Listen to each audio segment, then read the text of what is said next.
It's Wednesday and time for Happy Hour with the Hombre.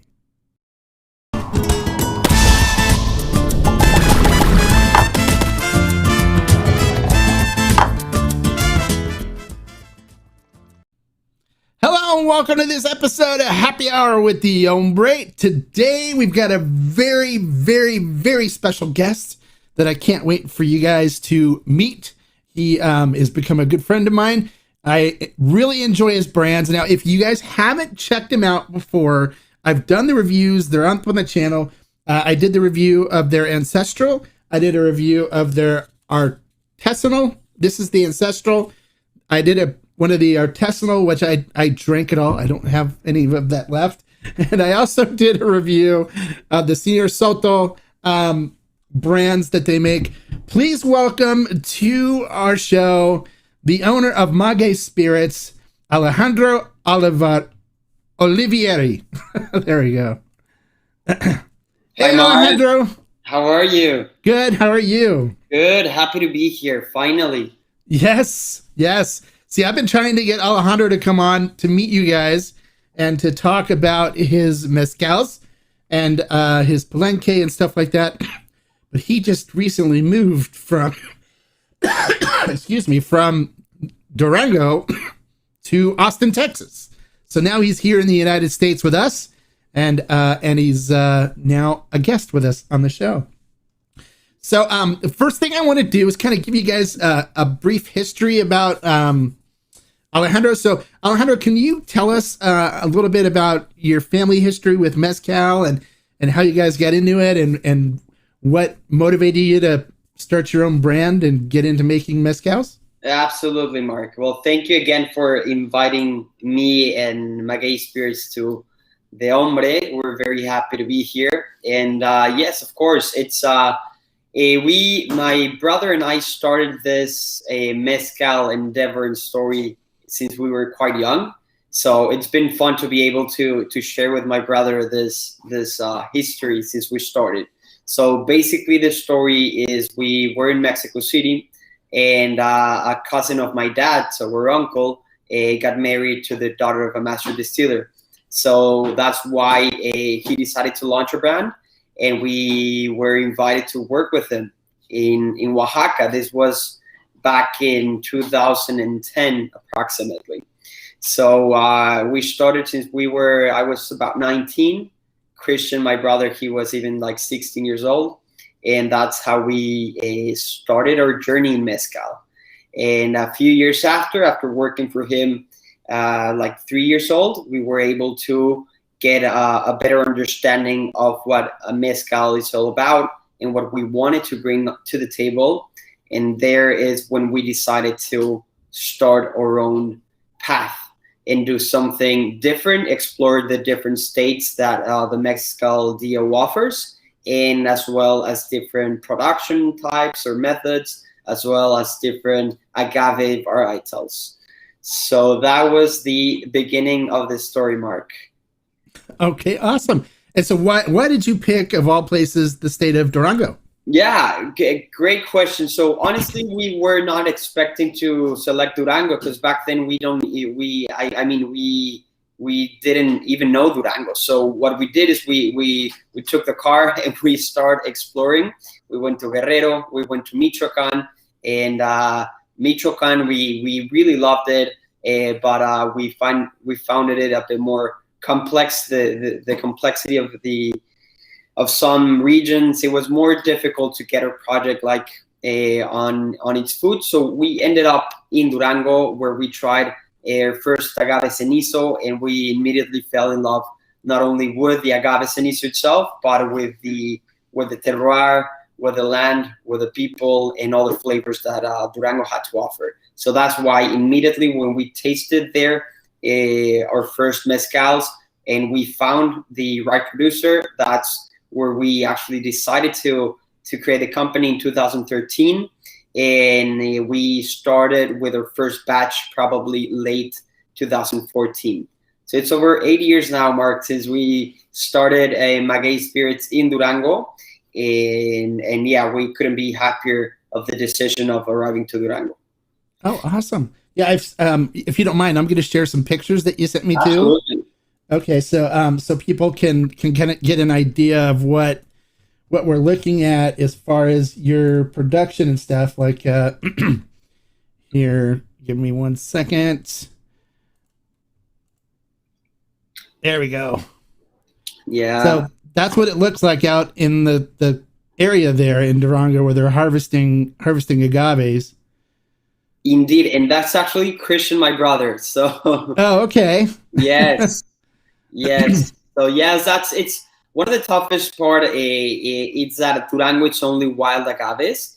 So imagine, Mark, we started working with Esperin, cultivated, and all of a sudden we we had to work with only wild agaves. So this is something super exciting, but at the same time, you need to be more to work harder first of all, but then to be more responsible on the use of the plant and how to replace the plant once you extract it. So basically, some reforestation campaigns to make it last a lot of years. And just to kind of show people, about your reforestation that you talked about, you want to talk a little bit further about that and what you're doing? Sure. So if you don't mind, let me just so from the beginning when we arrived to Durango, we basically we started working with a maestro that we love. His name is Alfredo Conde, and all of a sudden we started sort of growing step by step, and then we wanted to implement our own crazy input of some let's install some solar panels, or let's do this reforestation thing, or we wanted to put our input as well. And so we finally decided 2 years ago we got a piece of place which is basically an abandoned hacienda or an abandoned monastery that was built by the Franciscans more than 400 years ago. And we were able to keep working with the same family. So the master distiller that was doing the botanical mezcal with us, with the same, who is cousin of Alfredo, he came and became our first, or maestro mezcalero and sotolero for all of our brands in the new distillery. So in this new distillery market, it's basically like a nice complex because it's like this cask of the hacienda, and we have the little tiny vinatas. So we have one for the botanical, then we have one for the ancestral, one for the artisanal, and one for the Sotol. And yes, and we're implementing a lot of eco-friendly solutions. So, for example, solar panels, not only for the electricity and the power, but the solar panels as well serve for the, yes, that's a perfect layout. It's not the, yes, perfect. Yeah, so as you can see, like in the white, in the base left corner, we can see 3 sort of domes in white. That is our greenhouse. Last year during COVID, we planted about 100,000 agaves. So going back to your question, Mark, we basically, we have a campaign in which for every bottle that we sell or we produce, we are planting 1 agave. So essentially, we're planting 8 to 10 times more what we are producing. And again, this last year we planted 100,000 agaves, so that's way more of what we've done so far. So that was exciting. And what we do is semi-cultivation. So basically, we take these agaves. Once they're 2 years old, we just relocate them with the wild populations in the wild, so they can still grow with the minerals and the same flavors. But this is the greenhouse is basically for the first year or 2 years until the agave is strong enough to be able to thrive and survive in the nature. Then you can see the layout. Then the agave. So we are rebuilding with our own waste. That's also something that we're really proud of. All our bagasse, it's mixed with dirt, and we're creating our own agave bricks. And we've been doing more than 30,000 agave bricks so far. And just so people that are watching that don't know, bagasse is the fiber, the spent fiber from the agave. So they're using the agave fiber and they're building bricks to build their hacienda with. So that's really cool too. Exactly, and not only our waste, but we've also collected, or we've been collecting some these bagasse from other producers as well. In nombre de Dios, so we basically take their garbage instead of the agave waste being thrown to the rivers or just there. We take that and we pile it and we process it ourselves. So we take a lot of time doing this process, but it's definitely worth it, and it's really fun to be able to rebuild with our own agave waste. Here, I have some pictures of that, so hold on a second, and I'll bring up some so that people can see what you're talking about here. Here we go.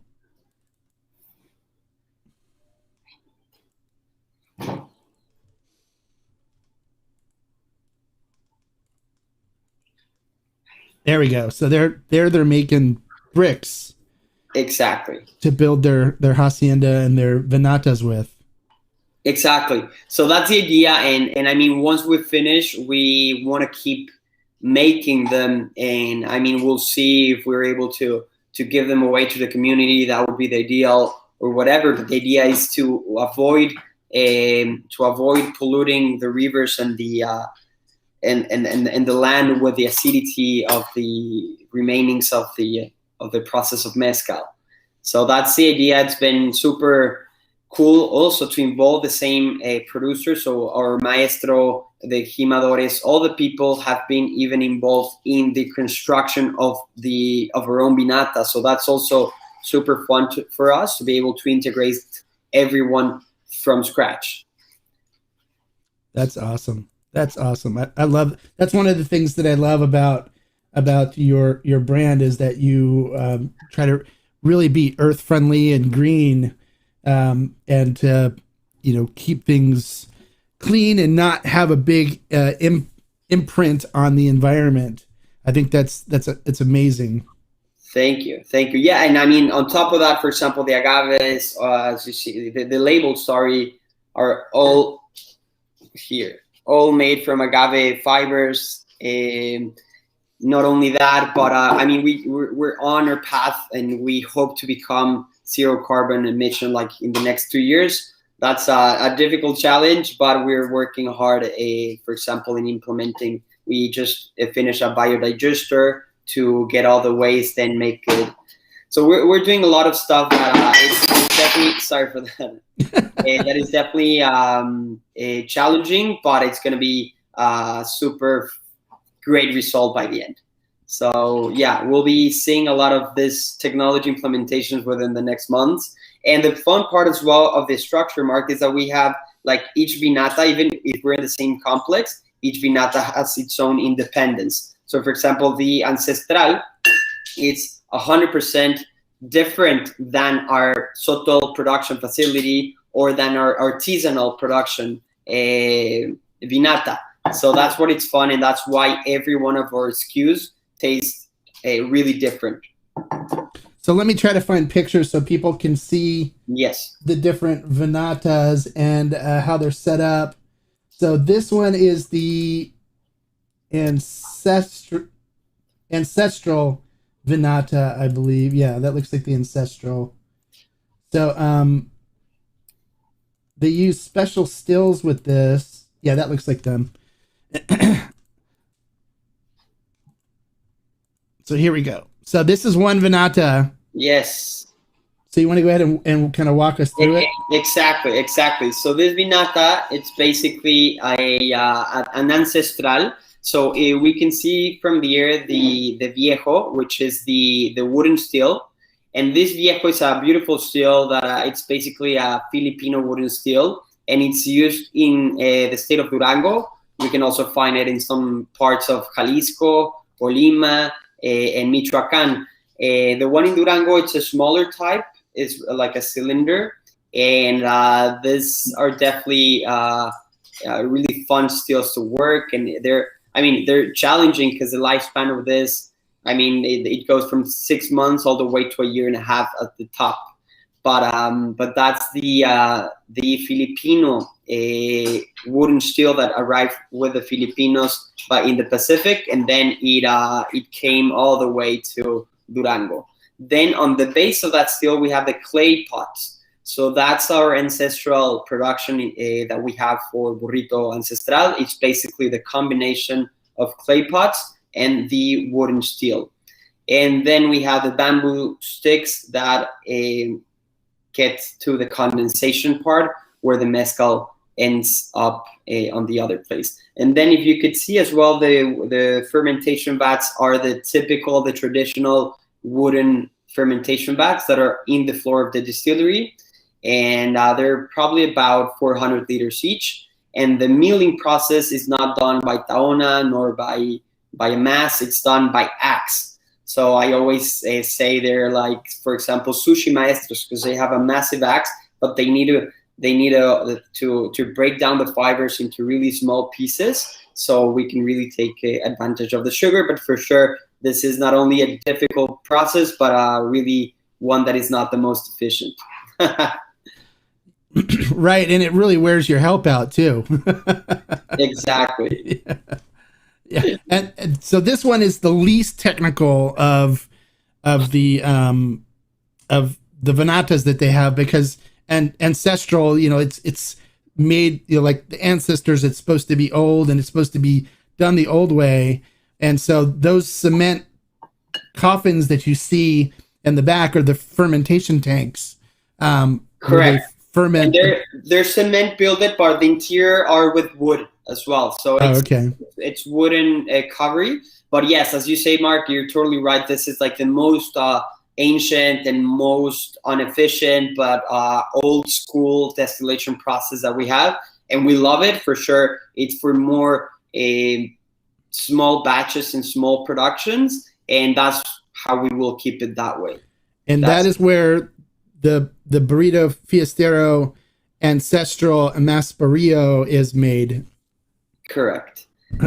Exactly. That was our first batch actually made here, and we're really proud of the outcome. You should be. It's delicious. Thank you. It's very good. So let's show the artisanal Vinata, which is different. Let me see. Where's that one? Here. I mean, yeah, right now, let me see the picture that you have. So right now we're finishing, this is the last Vinata that we're building right now. So this Vinata will be finished by November, like 100%. But as of now, we are distilling just for this moment until we finish the Vinata. We're using the same Sotol steels and the same underground oven, but with their individual fermentation vats. So we have fermentation vats for Sotol that are only used for Sotol, and we have fermentation vats for or mezcal that are only used for mezcal. I think this is it right here, right? Yarks one. Right there? Yes, exactly, that one. So indeed, this is exactly what I was saying. This is the Sotol Vinata, but as of now, we are using it for our artisanal mezcal as well until the final artisanal Vinata is ready. But yes, this is exactly where, as you see here, we have a little shredding machine that is actually powered by the solar panels. So as we are in the hills in the middle of nowhere, we are this eco-friendly technologies actually help us to be able to have electricity in these places. So yeah, with the solar panels, we do the milling process. The underground oven, it's a 15 tons volcanic rock pit oven, which is a really big one. I don't know why we did it this big. My brother and the maestro wanted it this way, but it's definitely really big. But again, the walls of the oven have volcanic rock, so this gives it a more mineral and agave forward taste to the final spirit, rather than the soil walls that could be more abrasive in the taste as well of your agave. And then you still use wood to fuel the oven though, right? Yes, this ones we still use wood. Correct, that's correct. And then we have at the back the copper stills. The stills are about 300 liter each, and we have 6 of them.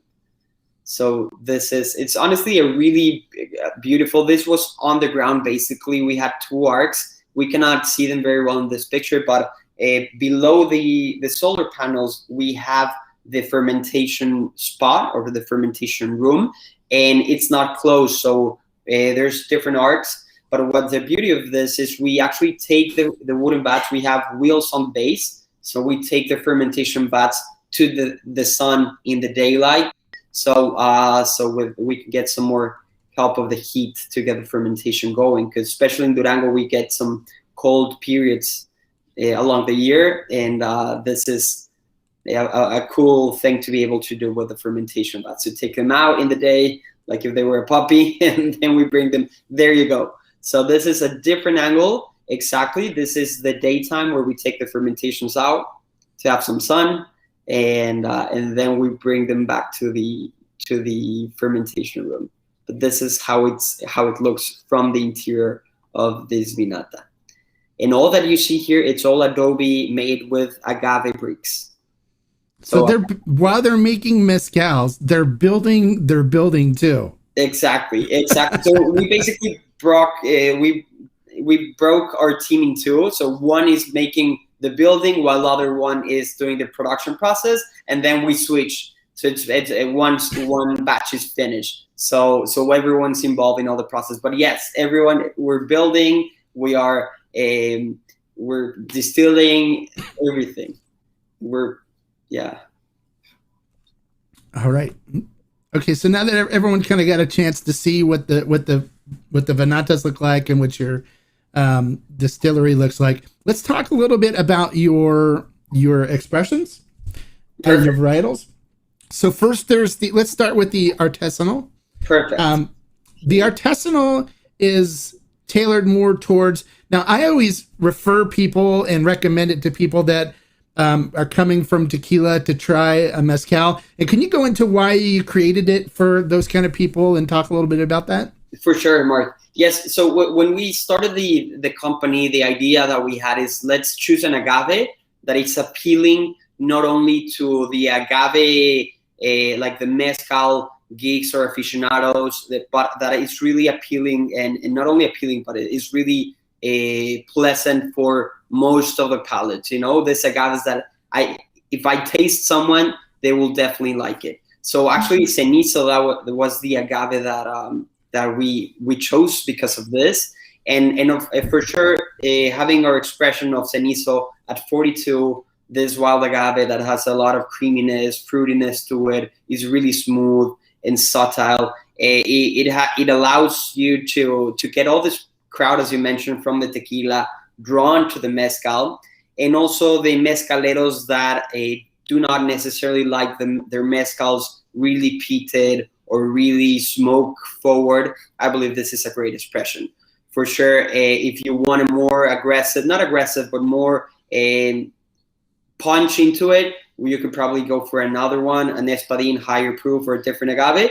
But with our Cenizo, that's exactly the point. So it's not an entry level because it's a 12-year-old wild agave, but I always say it's a wild agave entry level. So it's exactly to get this drawn towards the mezcal spectrum, because it's really smooth, really nice, floral, sweet, fruity. So this is definitely a mezcal that is my daily sipper, and that when I taste people on it, I basically succeed most of the times.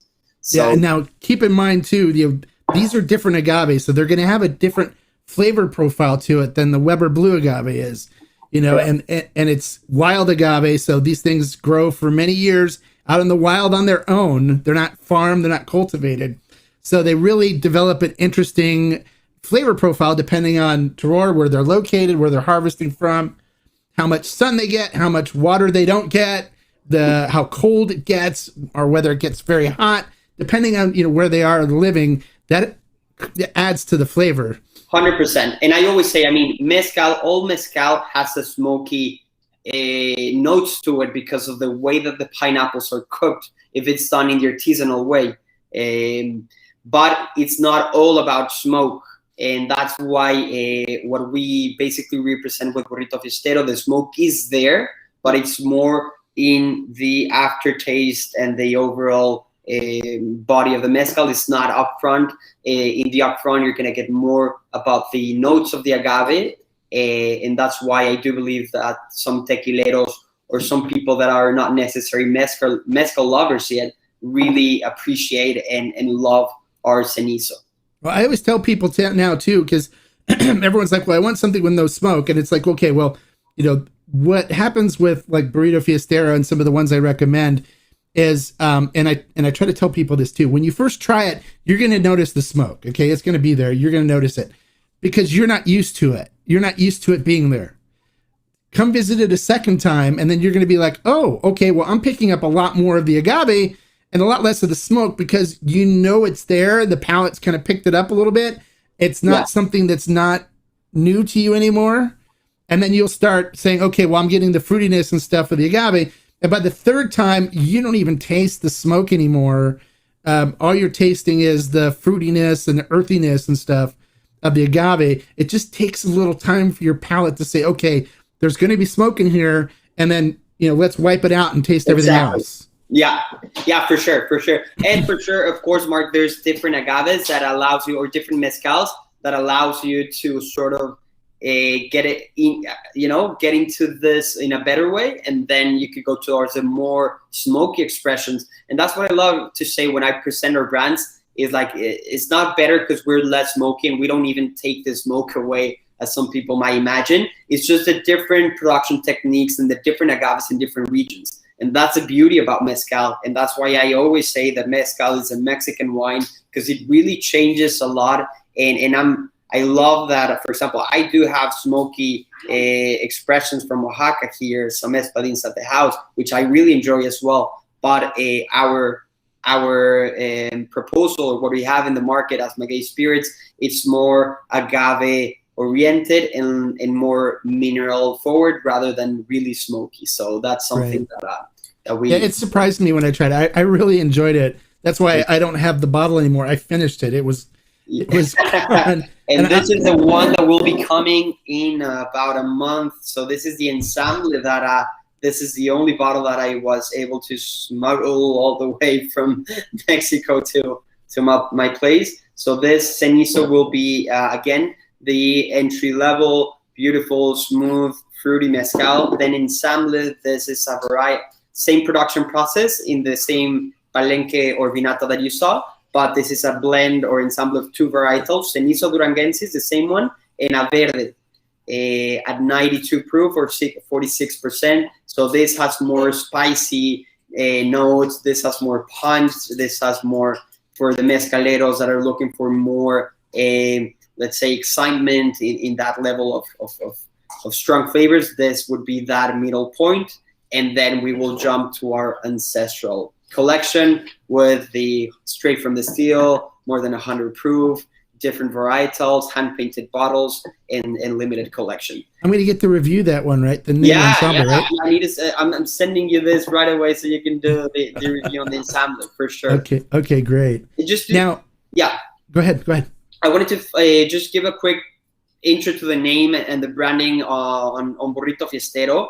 And when we were doing for example, when we left Oaxaca and we ended up in Durango, what we saw is there's always a maestro in every vinata, and there's a donkey.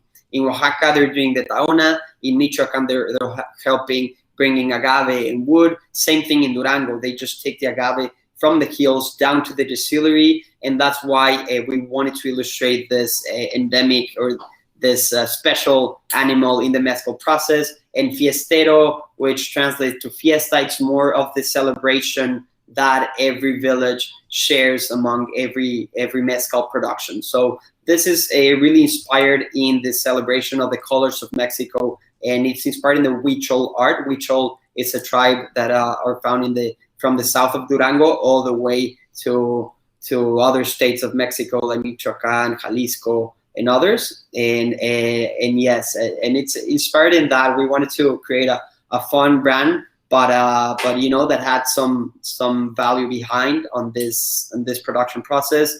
Again, this is all Huichol art inner bottles, and the ancestral bottles are all hand painted by the same communities of Durango. So we are also trying to give this a value and commemorate the artistic footprint that we get from the region of Durango. Now, just so you guys know, too, the Huichol Native tribe are also the ones that do the beading, like on Maracame's bottles and stuff, where you see the little tiny beads and stuff. That's Huichol art as well. Yeah. Now, the one thing that's nice about these, this is the ancestral Burrito Fiestero, which is, party donkey. I call him the party donkey. Sorry. But I showed you, I put a picture of the party donkeys up there. I'm looking forward to meeting the party donkeys if I get a chance to head out. But each of these is hand painted, and they're each different. And so each bottle that you get is like a piece of art. Correct. And this, how many bottles total of this particular? And that's the most important thing, Mark. So we did about 1,500 bottles, and that's going to be not only for the year, but probably for the next 2 years, because we're going to be jumping from different agaves. So right now, this batch of Masparillo, there's only about 6 cases in the state of California as of now. And then once these cases are gone, they're gone. They're no more in the country. So we are shipping right now our Castilla agave, which will be coming in a hand-painted bottle, but orange. And that would be a different agave, same distillation process, same amazing quality, but just different flavors. And again, that production will be from 1,000 to 1,500 bottles, depending on the final number of the batch. And same thing, limited releases. Every bottle is different, and we will be gone of Castilla once that is over.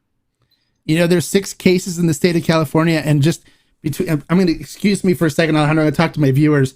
Yeah. Just so you guys know, between you and me, guess who has 3 cases of it in stock? So, yeah, we scored them. So we have 3 cases of the 6 in the state of California in stock, and we may, if we sell more, we may get all 6 of them. Just amazing. Who cares about everybody else?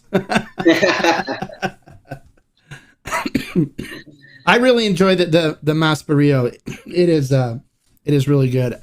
It's with the higher proof, I find it to be a lot more robust on the agave flavors, and the fruitiness is really great. I really love it. So super oily, super. It's just so delicious, and so when you open it and you put it in the glass, it will still sort of get different in your same glass. So that's really a beautiful expression that gets the minerals from the clay pots, and as well as some of the wood of the Filipino still. It's like super like tropical fruit is what I really detect a lot in this. Yes. And it's really silky, viscous on the mouthfeel. It's delightful. I really like it. It's one of my favorite mezcals. Thank you so much. I visit it more than most of the other ones out there, so you can't see how full this bottle is, but it's like I need to order another one too before this batch is gone. So. Yeah, I always say like the Cenizo is my everyday mezcal because it's really nice. It has all the flavors, but it's like more smooth, so it's just like a nicer sipper. And then this is like my Sunday sipper with a nice cigar. That's definitely the Masparillo, or for instance any of the ancestral collection that we'll be launching. Great. All right, so let's talk about the piña with the mustache. Okay. Sí, señor. Senor Sotol. Now, just you want to kind of go over what Sotol is, because not everybody knows. And I was going to do a video later that went over mezcal, Sotols, raicillas, and all that stuff. But I'll let you touch on what Sotol is and why people should check it out. For sure. Sotol is one of the spirits, Mark, that has been forgotten. That's for sure. So let's just think that it's basically the mezcal from the north, like deep north of Mexico. It's a spirit that is probably as ancient as mezcal. So it has the same heritage, the same history, the same, years of production that our mezcal has. but it's one of the spirits that has been forgotten because it was basically banned by the government, and they were paying with death penalty if they were caught not only producing but smuggling it to other regions. The Sotol peak was actually when the prohibition time in the U.S. happened. That was when the Sotol category grew the most again, despite all the government blocks. And this was just because it was the closest distillation spirit to the U.S. So that was amazing that in that era. But once the U.S. legalized the Sotol again, this came back to this. This came back to be legal. But Sotol, this came back to disappear. And recently, just over 30 years ago, that Sotol only was legalized. Now we're starting to see some Sotol back again in the market, fortunately, with this also interest of agave spirits. Just so kind of people get an idea, it wasn't just made illegal. They actually killed you. They put you to death if they found out you were making Sotol. Pancho Villa was the one that went out and said, you're not making Sotol anymore, and they would destroy all the distilleries. And if they found out you were making it, they would kill you. Okay. Exactly. So they went into like U.S. moonshiners, like we have here, where they went underground to producing it, and they were actually smuggling it into the U.S. for Al Capone during Prohibition. Yep. So it's got a really interesting story to history to it. And now it's just recently become legalized again. And so we're starting to see it show up in the marketplace. 100%. So he has a lot of history, Mark, and that's what is something super exciting for everyone and for us as producers to be able to be figuring out a forgotten spirit again. Just for example, so this is a bit of the story of Sotol, but also Sotol, it's basically an artisanal spirit that is produced pretty much the same way or in a similar way than mezcal. But the plant is different. The plant is not an agave. It's a Sotol or Dasylirium plant that grows in the desert. I think it translates to desert spoon. Mm-hmm. You might have the linguistics better than I do. But this is a different plant. And within the Sotol range, there's more than 18 types of Sotol that we know as of today. And I'm sure we'll be discovering more in the upcoming years because we're just starting to get some data and some of this insights again of Sotol. Yes, there's different varieties of Sotol, just like there is different varieties of agave plants. And so for Senor Sotol, it's actually an ensemble, right? Exactly. So what we wanted to, Sotol is, as mezcal is mostly from Oaxaca, same thing. Sotol is mostly from Chihuahua in the sense of there's more production and more producers in the state of Chihuahua than in Durango. And we wanted to illustrate, Senor Sotol, the brand is inspired in these sotoleros and these smugglers that were passing the best sotols from Mexico to the border. And that's the inspiration. It's basically the piña of the Sotol with the character of the northern or the western sotoleros from the mountains of Mexico. Indeed, as you see in this picture, that's my brother and I in a download, like putting some of the Sotol down to the distillery before we started the batch. And we have an ensemble again. So this is an expression that has three different Sotol plants. So it's Willery, Texanum, and Cedrosanum. So these three are actually found within the 3 states of the DO. Like Mezcal and Tequila, Sotol also has a DO, which comprehends 3 states, Coahuila, Chihuahua, and Durango. And we have the 3 different Sotol plants that are found in the 3 states, but that we actually have in the same mountains where we are at. Just to kind of explain to everybody that doesn't know what a DO, it's a designation of origin. And see, with tequila, it can only be made in Jalisco primarily, and in 4 municipalities that surround Jalisco. It's like the edges of other states that are around Jalisco, where mezcal can be made in, I think it's 9 different states right now. Yes. And it keeps changing because they keep adding and then taking states away. And Sotol can be made in 3 states of Mexico. So Durango, Chihuahua, and Coahuila, yeah. And what was the other one? Coahuila. So Yeah. only those 3 states. But see, the U.S. doesn't recognize the DO, unfortunately, and so there actually also is a Sotol producer in the state of Texas, but a lot of the Sotol aficionados and stuff will say that's not real Sotol, that's fake Sotol. But unfortunately, they're trying to work out a trade deal where the U.S. would recognize the DO from Sotol and help it with enforcement, because the DO is only as good as they're allowed to enforce it, where they're allowed to come after you if you call something Sotol that's not made in that region or made, according to the designation of origin. So correct. And that'd be interesting to see, Mark. I'm not against it. Actually, Texas being part of Mexico back in the day, it had for sure some history of Sotol production. The thing is, when in somewhere along the line it lost all the production history, and now it's the thing is, it always goes back to the production process. So if the production process is legit and it respects the ancestral or the traditional production process, that would be more interesting to see than the actual Sotol made in Texas, I think. But yeah, that's definitely fun. And in Sotol, it has a different flavor, and I mean, you know it more than anyone, Mark, and it'd be fun to explain it to everyone. But I explain it that it's a bit more wild in the flavors than mezcal. It's a bit more funky. It has this sort of smoky hints that we do get with mezcal, but definitely a lot of sweetness and a lot of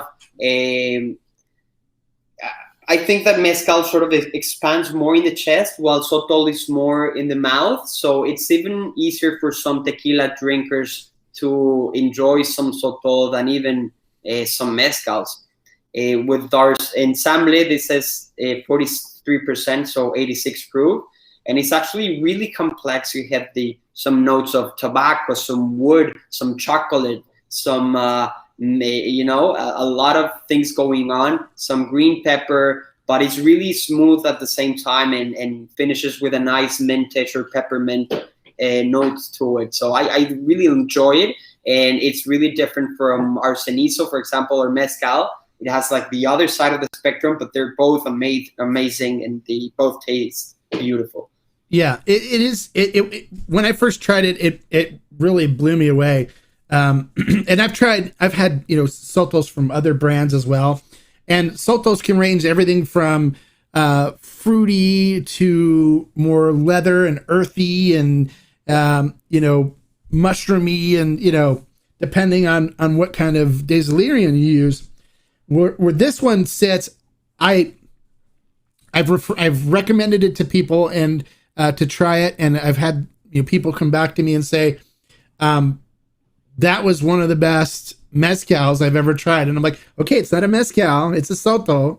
And they're like, yeah, there's like zero smoke, but the flavor on it was just like, wow. And they were, they used it in cocktails, they used it in a bunch of stuff. And they came back and they actually have bought multiple bottles from us now and renew when they finish it. It is really easy to drink. It has a little bit of fruitiness to it. Like you said, I do pick up like mint from it. It also has a nice earthiness to it that kind of grounds everything. So it's not so over the top sweet and fruity. It is, something that's not going to blow your palate away so you can't taste anything else afterwards. So this is something you could drink as an aperitif before a meal or with a meal. And I actually had some really tasty cocktails that I was invited to an event where I joined Alejandro, and they made some really good cocktails with it. I was impressed. I'm normally not a cocktail person, but I enjoyed those. For sure. No, I believe this is a beautiful, expression for everyone, not only the more, aficionados and really looking for, but anyone that is like willing to experience Sotol, this would be one of the best alternatives, in the sense that it's really complex, but at the same time it's really approachable and pleasant. So it's definitely a super interesting, complex, and for the price, it's just ridiculous. It's 100% artisanally made. You saw the production, the vinata, the wild Sotols, and the price point that we have with this is just amazing. So that's also super good. What we want is to make Sotol something, to start some conversations about Sotol and get Sotol moving along, and then we will launch our single varietals with a higher proof and more specialized flavors later in the run. Yeah, and I think we sell them fermented still for right around $40.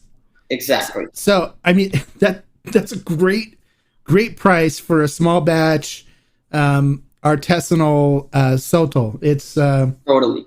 It is, and I highly recommend you guys check it out on fermented still. Grab a bottle and try it, and then come back to me and let me know what you think. Okay, because I think a lot of you are gonna be really impressed with it. All right, so now before we start getting into the Q&A things, I wanted to touch on one more thing, and that is your agave nectar. Okay, can we talk about that? Yes, for sure.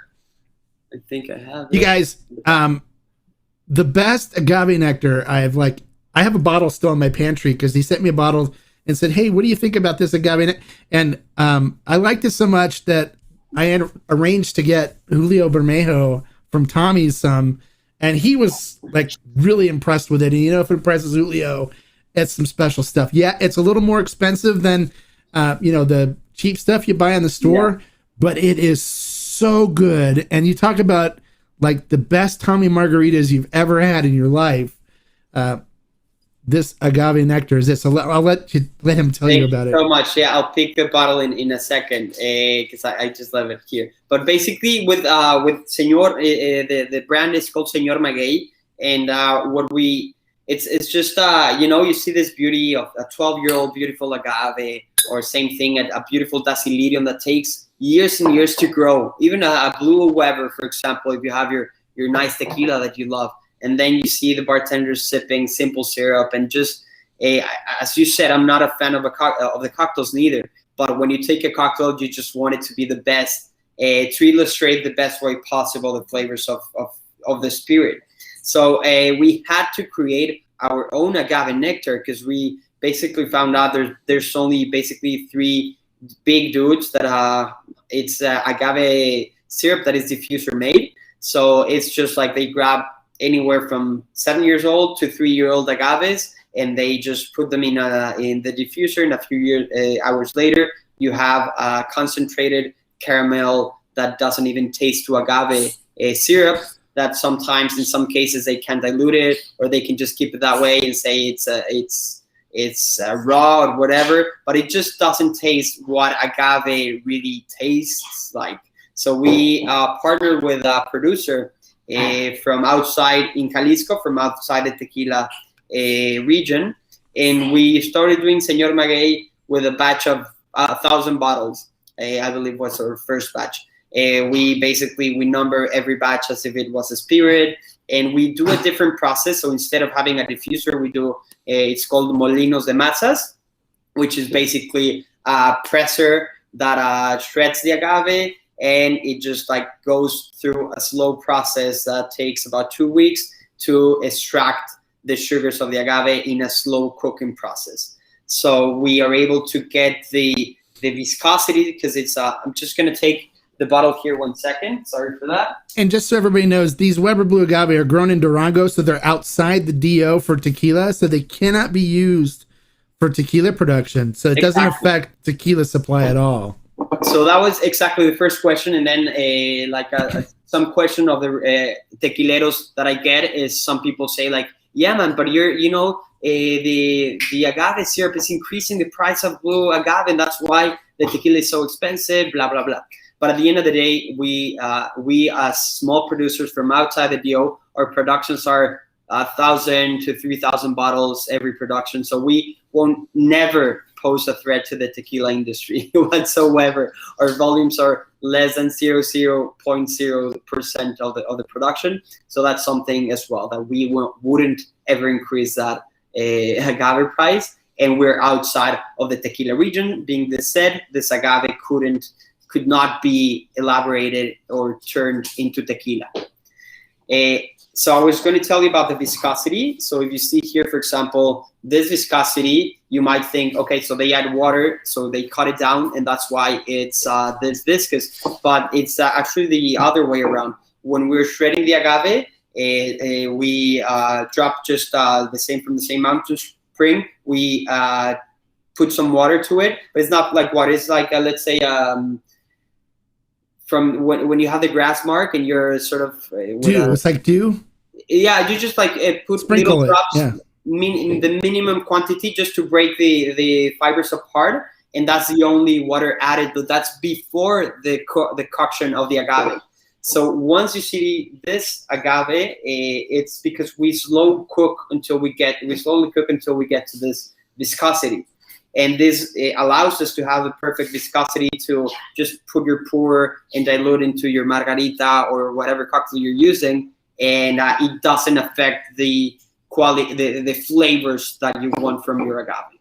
So this lifts up the flavors of your cocktail. If it's tequila, mezcal, even sotol, raicilla, bacanora, whatever Mexican agave spirit-based, this will help a lot into that process. So again, it's not the cheapest, that's for sure, but this is the way that we can afford to put this on the table, because this costs us as much as probably a artisanal tequila. Yeah, I used to use Herder from a diffuser Herder producer Herder, and but I've switched now where I only buy Senor Maguey,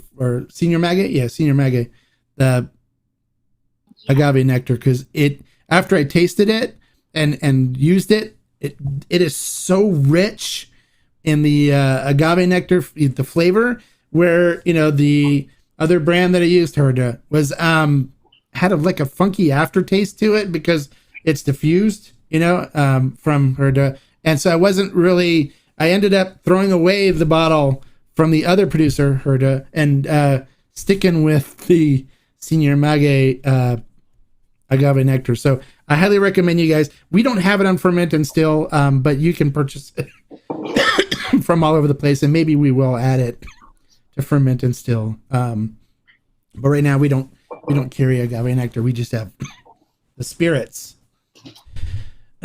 All right, so I think we've covered everything, right? Is there anything we're missing, Alejandro? I mean, we might be missing the botanical. I don't know if we have some time. Oh, yes. Let's talk about the gin. Yes, okay. Let me grab that real quick. Perfect. I forgot about that.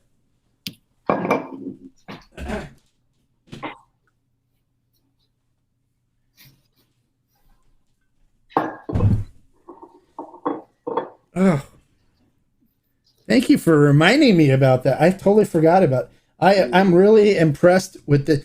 This is a Mezcal Gin, you guys. So for those of you that like gin and agave both, you can actually have let me put this on right here. There we go. You can actually have like a Mezcal Gin, and they did it here, and it's called Mezcal MG, and they list all the botanicals on the side. And so you want to kind of talk about how you incorporate the botanicals into this? For sure. Well, this was always like our experimental project that we had. Since we started in Oaxaca, the Pechuga mezcals, they're basically just for special celebrations, special occasions, in which fruit from the local villages are macerated, and then turkey breast, guajolote, rabbit, different meat are put into the still for a second distillation. So we started, and what the maestro was doing, we just wanted to do the same process, but one that it's only botanical, or that was only with the fruit on it and not the meat. And that's how the idea actually started more than 8 years ago. And it wasn't until we got to Durango, Mark, where the agave cenizo and the botanical just gave it a different a different experience, you know. And this is basically, you know, so refreshing. It goes like we do a maceration of the botanicals, where we put the grains in the first of distillation, and then we do a second distillation with a tea bag. And in the tea bag, we put the Mexican botanicals. So the avocado leaf, the Mexican lemongrass, the ancho chili, and the hibiscus flower. And that's the way that we get this amazing flavors. So we know you're going to have this super cardamom, this Mexican lemongrass, and sort of avocado leaf. But then the palate would be another different thing. And the aftertaste, the agave and the mezcal will come through in a way crazy way. This thing smells so good. I mean, I was like, and you can pick up the juniper berries, you can pick up the lemongrass, the coriander. You pick it all up on the nose. For sure. It smells like Christmas in a glass, kind of, you know. It smells really. And again, this productions, Mark, you've seen this distillery. This is distilled at the old barn. So it's or what we call the alchemist room, which the maestro just go there. They has 2 little stills of 250 liters. So it's 200 liters. So they're really tiny productions. This batch, for example, that I have in my hand is the batch number 6. And this is the bottle 547 of 1,400 bottles made. So this is 90 proof, same wild agave that we use with Mezcal Burrito. So this is a cenizo, and it's just so smooth, so nice, refreshing. This is definitely something more specialized, but it's amazing. This is definitely sort of an agave-based gin or a botanical mezcal, but it's really interesting how this perfume with the agave go together. We're really happy of the taste. That's it. That's all. That's it. That's where they make the gin. That's it. Exactly. So it's just in the little dirt shed. Yeah.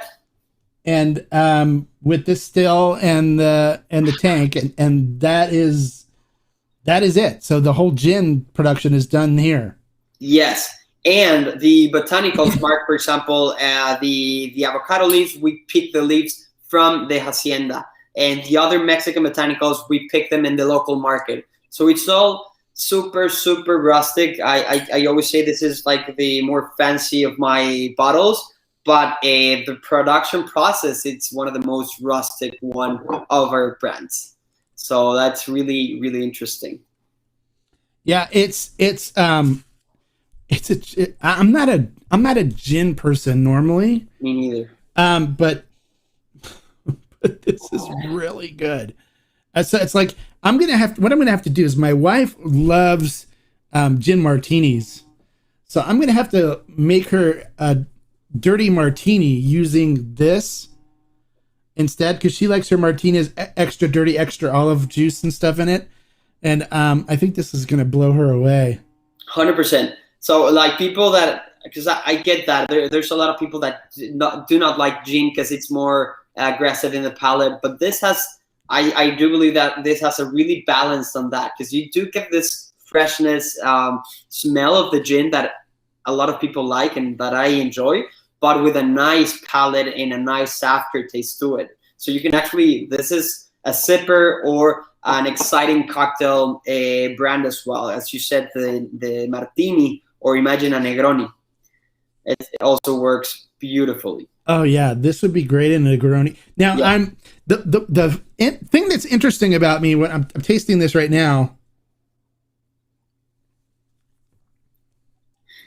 I haven't reviewed this yet, but it's really interesting because it starts out where it's like, okay, it says gin, and then like a quarter of the way through it goes, I'm a mezcal. I'm a mezcal. Yeah, and I'm like, oh, hi. Where did you come from?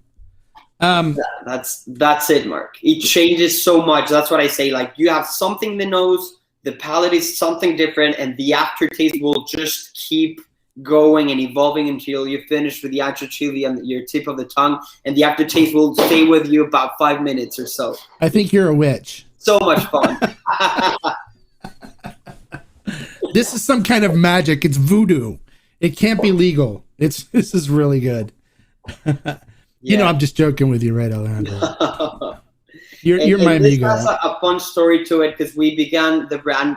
It was called Mezcal Gin, just like the two words together.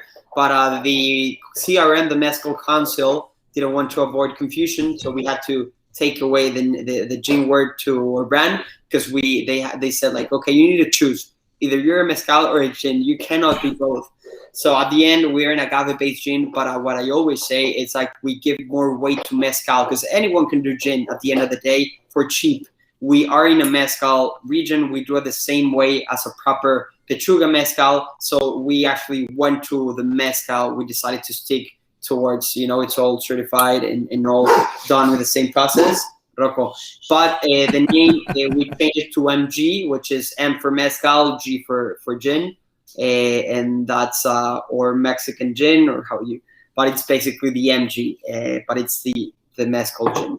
And we do carry it on ferment and still, so it can be ordered and we ship nationwide from there. So we do.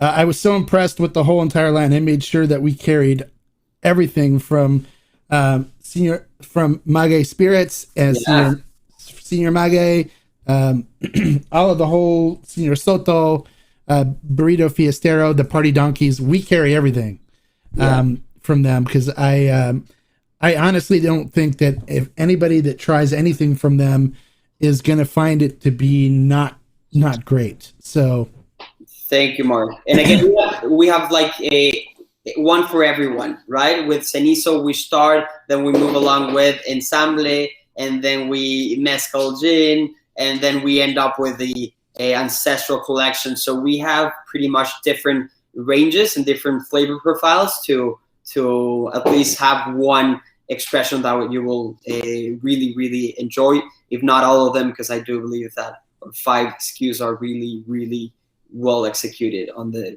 best level that we can.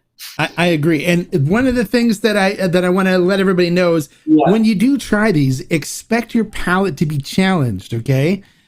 This is going to kind of expand your sensory, perception and what you kind of things you can pick up. It's not going to be like tequila where it's like, oh, I get cinnamon, pepper, on everything that you drink. It's cinnamon, baking spices, because that's what Weber Blue Agave tastes like. You're dealing with, they can use up to like 30 to 50 different types of agave for mezcal. They're using Cenizo, which is wild agave from Durango. It's not cultivated, so it's going to have some different flavors than Weber Blue does. The Masparillo is going to have different flavors. The stuff that they're coming out with is going to have different flavors, so it's going to be challenging your palate. So don't be afraid of the challenge. Rise up to it, especially when you're dealing with the Mezcal Gin too, because it's got the botanicals and stuff mixed in too. So it's just going to be a super interesting, delightful flavor explosion in your mouth when you try the Mezcal, the MG Gin. I had the Negroni, your version of the Negroni, at the event that I was invited to. And if I wasn't driving home for an hour away, I probably would have polished off the other people's that didn't finish theirs. It was so good. But because I had to drive an hour, from where we were, I had to behave myself and limit my consumption of these cocktails, which I am not a cocktail drinker. And my wife, you guys know my wife, she will verify that. I don't normally do cocktails. I normally do neat and a Denver and Liley agave glass, like I'm drinking the Mezcal Gin now, and it is delightful. All right, so let's not waste any more time, though. Alejandro, let's get into our questions from our viewers. We've taken up over an hour of information just sharing, which is I think we set a new record for the amount of information that we shared. So Graybeard says hola with my new emoticon because he's a member. So it's the Tequila Hombre saying hola. So that's kind of cool. So he says hello. JP says mezcal time. Good day. Hey, good day, JP. Glad you can make it, buddy. He said thank you for your time, which we do appreciate, Alejandro, you taking your time out of your busy day because I know you've been on a whirlwind tour presenting your products all around the country. So I appreciate you taking the time to spend with us and educating us on your spirits, so we have an idea of what we can expect when we purchase the Burrito Fiestero and other lines. It's a pleasure for me to be able to be here, Mark. Okay, and then M. Marlowe says hello. So, and then Cliff wants to know, what gives mezcal the difference in flavors from tequila, production methods, or the agave plants? It's a little bit of both, though, right? Yes, a little bit of both. I mean, could you say the question again, Mark? Sorry, because yeah, he wants to know what provides the difference in flavors from tequila. Okay, yeah, it's all of the above. Because, for example, if you were to do blue agave in the same process that artisanal mezcal, then you'll have a different flavor to it. So that's something that is really fun to do. For example, to try a Tequilana Weber Azul that is distilled in the tequila with the tequila method, and then taste one blue agave from the mezcal region. That's super interesting to do, because then you will say like, wow, this is what tequila, how tequila started, and this was the flavors of tequila. So this is one, the production process is the first one, and the second one for sure. They're both, because the production process, again, decoction, all the piñas in the underground oven, all of this process just gives it a different production process. And the agave, again, if you change from an espadín towards cenizo, for example, is completely different than a blue agave. Right. Blue agave comes from the Tequiliana family. Espadín is actually a cousin from Augustifolia, which is a cousin of the Tequiliana. Now, if you want to try a mezcal made with the Weber Blue, the Tequiliana, La Luna Mezcal out of Michoacán makes a really nice one that you can try that has Weber Blue agave as their agave of choice. Okay, so we did that one. So then next is, as the Sotol Venata looks beautiful. Well, thank you, JP. I'm sure he likes that you think it looks beautiful. I can't wait I want to see it in person. So we're gonna arrange, right? Yeah. So I can make that happen. Okay, cool. Because what I'm gonna do is I've been invited on my trip to Mexico to come to Durango and see this. And if we can get the logistics and stuff set up right, I'm gonna come with my HD camera, and we're gonna do a tour of the whole place, and then get you guys some in-depth video. And I'll put that together as a Maguey Spirits, Senor Sotol tour, so you guys can kind of see what it's like out in the middle of nowhere in the desert of Durango, and see what their Venatas are like, and even if they're producing stuff during the time where they're there. We'll get our hands dirty and we'll help. So that would be totally cool. I know everybody that's coming with me is going to be super excited about that. So, okay. So JP wants to know, for Sotol, what yeast do you guys go with, and what barrels do you age? They don't age it. It's a Joven, so it's not aged in any barrels, but maybe you can touch on the yeast part of it. Yeah, I mean, there's a two currents, there's some Sotoleros, like, for example, some Sotoles like Hacienda de Chihuahua, a brand that they actually went towards the tequila, a more mass-produced way, in the sense that they're more diffuser made, and they're aging in barrels for reposado and añejos. But ourselves, we are sticking it, our Sotol productions, more towards the small batch production, so we're sticking it to blancos for now, and I believe forever, who knows, but we're more of the blanco mindset. So this is 100% white, blanco, and the yeast, good question, it's all wild yeast, nothing added. So that's why right now that we're distilling Sotol and mezcal in the same facility, we have the fermentation vats that are endemic to each one of the spirits. For instance, the Sotol vats, the wooden vats, they're only used for Sotol. So we don't ever ferment mezcal there, because that way we would sort of mess up with the yeast that sticks to the wooden barrels. So it's just natural yeast and natural airborne fermentation. So no control. Chihuahua uses a diffuser? As in the Chihuahua, yes. Oh, I didn't know that. Yeah, I mean, from my last visit, I don't know if they changed, or from my awareness, that's their production process. And they have like on the lowest ABV that you can. So I mean, they started a long time ago, and again, they try to do something more effective or more efficient, rather than focusing on doing something more crafted. But I mean, nothing but respect to anyone in the Sotol industry. They definitely have been helping put the name out there. Well, and you know, with like I try to explain to people as well that with diffusers, they're looking at like a 95+% efficiency rating on extraction on it, and they're focused more on getting more out versus on the quality, which normally Tahona crushed, we're looking at like a 65%, like in that area, 65-70% efficiency rating. And then with well, actually that's more roller mill, I think. With Tahona it's more like a 50 to 60%, and then with a roller mill it's more 60 to 75%. Is that about right? And imagine with an axe, Mark. Yeah, an axe is a lot less efficient.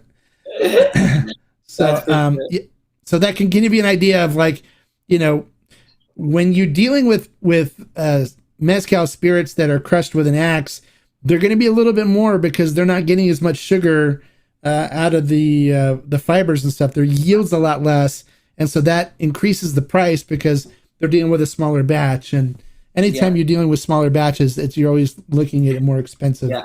And just to complement this, for example, the fibers of the Sotol are so strong that we just, 2 days ago, our little shredding machine that is electric, solar panel, powered, it was ruined. The axe, you know, the sort of knives actually broke down because the Sotol is really harsh. So yeah, this is just crazy, but definitely fun spirit. There you go. All right, so Cliff wants to know, how many different kinds of agave plants are there, and how do you decide which ones to use? Good one. So there's more than 250 agave types in the world. From those 250, there's about 140 endemic to Mexico. So that's why Mexico is the mecca of the agave. And then from those 140, there's about 40 agaves that we know that they can be made into mezcal. So how do you know? Basically, trail and error for generations over the time. And some agaves do give better mezcals, as people say, but they're not essentially right. It's just that they deliver different flavors and aromas. So depending on the state, basically that's how it works. If I'm in the state of Durango, I have this 12 different agave species, for example, and in my region I have access to these three, like for example, Cenizo and Verde in our case, and I believe in the whole state of Durango are the agaves that are more widely available. So that's why they are the only two that we're going to be using in our core line or in our artisanal line. And the other agaves, we are going to be using them only for the ancestral batch because they're found in a more scarce way. So that's how the agaves are used or selected for the productions. Yeah, and they also, you know, bricks level inside the agave is also very important. So because they're in the DOs and stuff for mezcal, they actually set that the agave must have a certain bricks level in order to be used for mezcal production.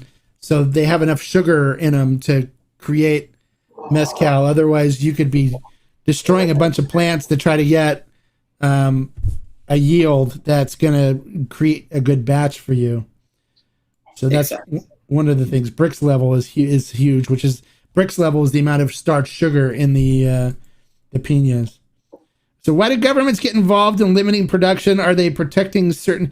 No, they're collecting taxes. That's what that's what they're doing. So yeah, I mean the government, as all governments, like it happened with the French wine, and with all the DO, for sure. We believe that mezcal and tequila, they're like national heritage spirits, not only spirit of Mexico, but that it's a national identity. So that's why the government wants to protect it, but for sure they want the money. That's a certain fact, and that's why we have had so much difficult or so much trouble with the CRM lately. I don't know if you've been aware, or if everyone has been aware, but it's just controlling the power and controlling the money of the industry, unfortunately.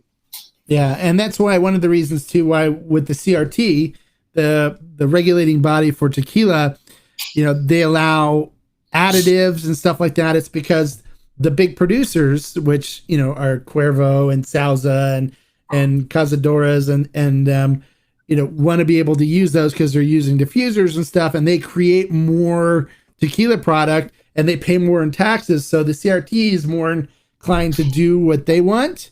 And so, there's the influence part of just receiving more tax dollars. And the CRM, I think they recently just are now making it so there's other agencies as well that can certify mezcal, which I think is really good for the mezcal world.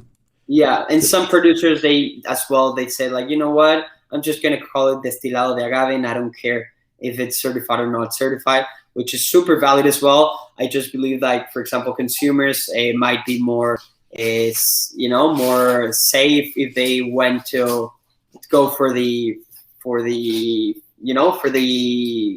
hologram. Mm-hmm. It's always better if we can have that. It's just an extra. And for those of you that don't know, every bottle of mezcal has to have a hologram on it that looks like this right here. Correct. And that is to certify that it is a mezcal. So if you buy a bottle of mezcal that doesn't have this on it, it's not certified, which you can still buy uncertified mezcals off the side of the road in some areas where Palenques and stuff are making them. But if you want to buy one in the U.S., you want to make sure that it's certified and has this hologram on it, which lets you know that it is a certified mezcal. Correct. Sorry, I don't want to step on you at all, but I'm just making sure I let everybody know. No. Thank you for helping. I agree. No problem. All right, so I'd like to try Sotol. I never heard of it. Where can I? You can pick up a bottle on this website that I talk about a lot. It's called Ferment and Still. You can pick up a bottle of Senor Sotol, and I think that would be a great Sotol as your first Sotol to try. I highly recommend it. There's other brands of Sotol as well, but I think Senor Sotol is a good one to try as your introductory brand. And then after that, let me know, and I can refer you to some others. And then the Senor Sotol is also coming up with some other expressions using other Desilerium, which I'm sure will be amazing. And I'm looking forward to it. I'm actually hoping I can get a sneak peek when I'm there in Durango. Yes, sir. All right. Marco says, great show, by the way. I'm glad you enjoy it. That's awesome. I love it when you guys enjoy the content that we produce for you guys. JP says, I want all of your products now. You sold JP, which is good. So Ferment and Still, JP, you know where it is. Cliff says, yeah, great information from Alejandro. Thank you. So Marco says, what's the brand of the gin? Looking forward to buy it. It is called Mezcal MG. It's 90 proof, 45% alcohol. And then it has all the botanicals. Actually, is it this side? This side. All the botanicals and stuff listed on the side of the bottle, which according to Mexican law, you have to put, when you have avocado, you have to put the what is included on the bottle, which avocado is additives. So with mezcal, you don't really have to worry about additives because if there is additives added to it at all, it has to be listed on the bottle by law. So just to give you an idea of the ones that are on this one, juniper, cardamom, dragon eye, guinea pepper. I'm trying to read all this. Angelica root, coriander seed, orange peel, nutmeg, chili ancho, hibiscus flower, lemongrass, and avocado leaves. And it is really good. It is delicious. I'm going to be spending some time with this bottle once we get off the air. I'm going to be spending more time with it because I've been spending time with it since I opened it. And it's really good. I highly recommend it. You guys try it. And then comment below in the comment section and let me know what you think when you try it. We do have it on Ferment and Still, so if you want to buy it, you can buy it from Ferment and Still, and we're shipping stuff really fast right now. It'll get to you real quick. But then comment on this video, and I'm going to tell Alejandro to keep an eye on the comments on this too. So if you guys have questions, he'll answer them as well. Absolutely. I'm very impressed with Alejandro and his brother starting a company like this at such a young age. Nice job, guys. There you go. Right? Thank you. It's I always say this is a marathon, and we're still starting. So I'm really glad that we started pretty young. Even my brother, he's only 27, and he's in charge of the whole production operations with the maestro. So that's I really respect him for that. I always tell that I get the easy part of the job, that is just putting the story through to the consumers. So thanks so much for that. Hey, my pleasure. I love your stuff, and so I'm as everybody here knows, I work as hard as I can to promote the small guys because I think that more and more people need to know about them and to try their amazing stuff. So Brooks says he hopes he can find some Sotol on his island. I'm guessing Brooks is located in Hawaii. Do you guys have distribution in Hawaii yet? We send about 6 to 10 cases to Hawaii. So I'm not sure where they are, but we've sent some product. So okay. It'd be interesting to find out. Maybe I can look that for you. Great. Yeah, if you can let Brooks know that where he can buy some in Hawaii, I think he would be really pleased to be able to do that. Awesome. All right. Well, that is all the questions that we have from our viewers today. Alejandro, thank you so much for your time. I really appreciate it. And sharing your passion and your spirits with us. I think you've got a bunch of fans now here, which is great. And I'm a fan, so you know that. The other way around, Mark. Thank you so much for giving us the opportunity to talk about the brands. And again, we're going to be opening the doors of the Hacienda in November. So if anyone is planning to do, a different Sotol Mezcal trip, just hit me. Get in touch with us in Maguey Spirits social media, and we can figure out something so you can, you just get there. And when you get to the Vinata, you can stay with us and you can live the experience. That would be the idea.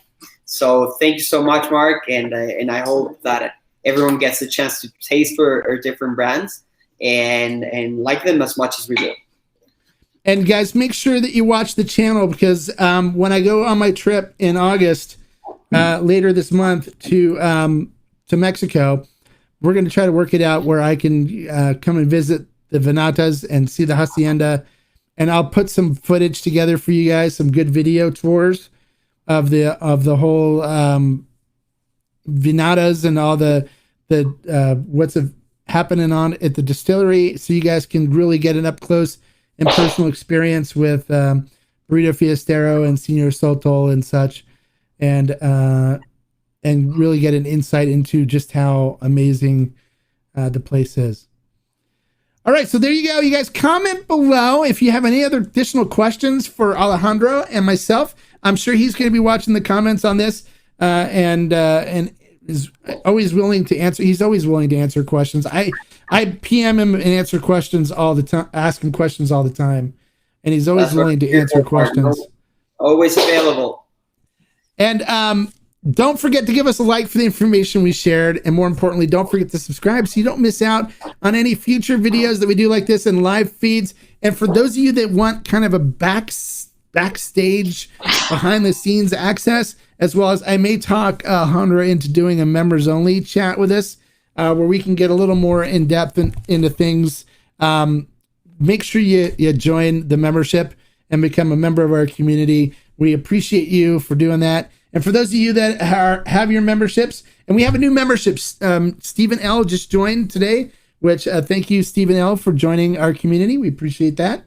And until next time, you have to join me on this, Alejandro. You know how this goes. For sure. Like I always say, life is too short to drink bad mezcal. Exactly. Or Sotol. Or Sotol. Exactly. Or any other agave spirits. I agree. Until next time, salud. Salud for that. Cheers, Mark. Thank you, everyone, for joining.